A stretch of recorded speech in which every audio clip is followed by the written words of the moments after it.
Time now for sports on 104.7 The Cave. Here's Ned Reynolds.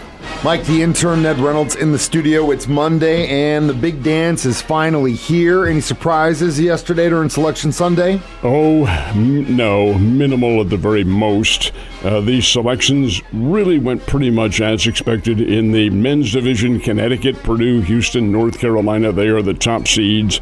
And only one team from the Valley makes it, and that's the Drake University Bulldogs. That's not a mystery at all, although I thought personally Indiana State should have gotten an at-large berth, but NCAA thought differently. And the women's seeds are South Carolina, Iowa, Southern Cal, and Texas, and only one Valley team gets in there, and that's also Drake. Drake has both their teams in the NCAA.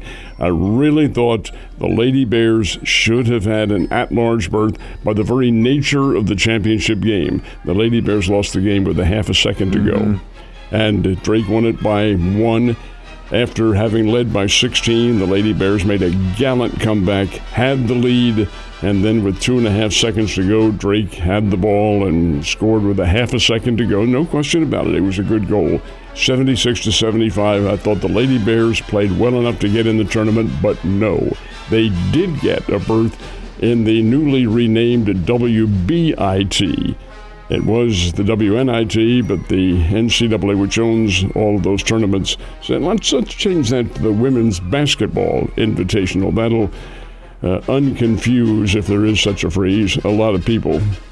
It didn't confuse me. It had a W in front of the NIT. I don't know what. Come on. What's the big difference? Yeah, I know. Anyway, the Lady Bears will play Thursday night at Champaign-Urbana against the University of Illinois, and that's a winnable game for Missouri State. But nonetheless, NCAA, the madness begins tomorrow. The Lady Wildcats got into the NCAA tournament, but the men, K-State, did not. They did get in the NIT. They are going to the NIT, which is good, but still, nice to see them going to the tournament. Either way, do we have any other area college basketball teams that are still in postseason play? We do, indeed. Springfield's Evangel University Valor, or the NAIA National Tournament, which is different from the NCAA, different organization, runs a 64-team competition as well. They used to have it in Divisions 1 and 2, and Division 2 used to be down in Branson. You might remember that. Anyway, they've eliminated that now. It's all one, and they have regionals, and Evangel won both their games in the regional,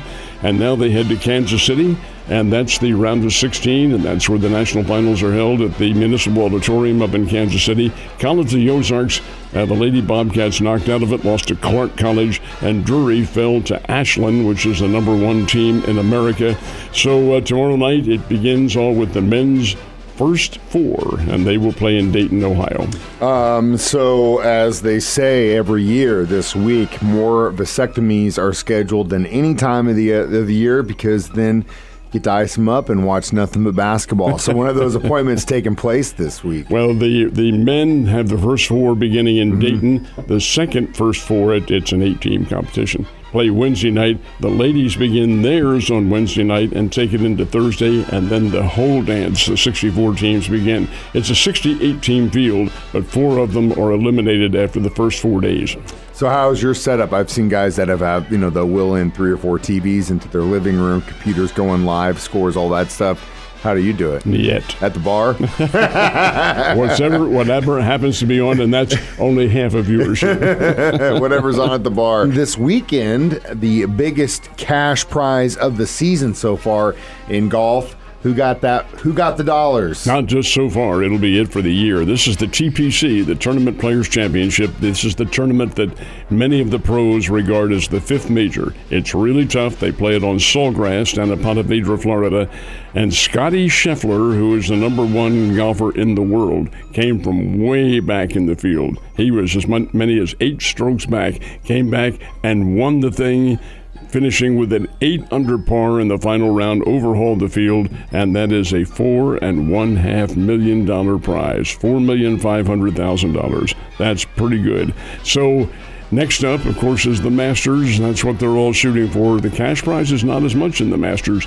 It is the how can the rights that come from advertising and so forth, and the recognition of wearing that green I was going coat. to say, it's the jacket, baby. It's the jacket. It's the jacket. But you're going to tell me Scheffler came back from 8 strokes and then led to the end that way? Why one? If you would have just been consistent, what do you think you could have done over the weekend? That's crazy. Again, it's so different because you're playing on tough courses, the toughest in the world, and the hills and the dales, and that's why Tiger Woods doesn't play in many of these things anymore, because it's tough for him to do so.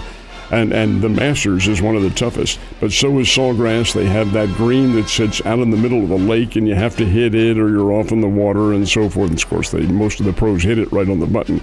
But Scheffler is the top golfer in the world, University of Texas guy, and he has really come into his own. Now, he's been the top golfer for the last couple of years. And to come from 8 shots down, well, everybody else faltered and couldn't hold on. Just took him a little bit longer to get warm, I guess. All right, so City College baseball happened this weekend. How'd our teams do? Missouri State had a lost weekend in Manhattan. They lost all 3 games to Kansas State, including an 11-3 game yesterday. Saturday's game, the Bears were up 6-2, lost it 12-6.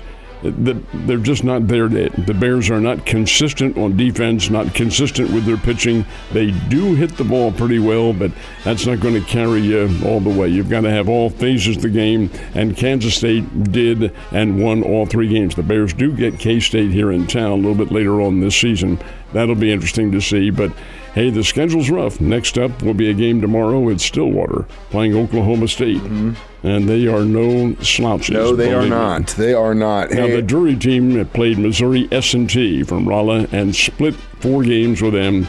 It was a split on Saturday and a split on Sunday, so it's 2-2 for Drury. Man, well, the season is already starting to feel like it's trucking along. Last but not least, I was at a show Friday. One of my best friends was at, and he was telling me that he loves the fact that we bring up racing when we talk sports. So he wanted to give you a big shout out for saying, I appreciate thanks for talking about the drivers. There is an element of sports fans, and it's a rather noticeable element, that wants to know about the NASCAR. Mm-hmm. And NASCAR is a big deal. And yesterday they ran in Bristol, Tennessee. Now, the folks in Bristol, it's a challenge for them because the city is right on the line between Tennessee and Virginia. And the Speedway is just a smidgen inside the line, so they call it Bristol, Tennessee. Anyway, Denny Hamlin got the win, and he just did, at the checker flag, hold off Martin Truex Jr. in the Bass Pro Car. A great race. These are all really good races that they have, and the fans turn out beaucoup numbers to see all of it. A lot of stuff coming up this season for racing as well, Ned. You have a great day and a great week, and I will see you mañana.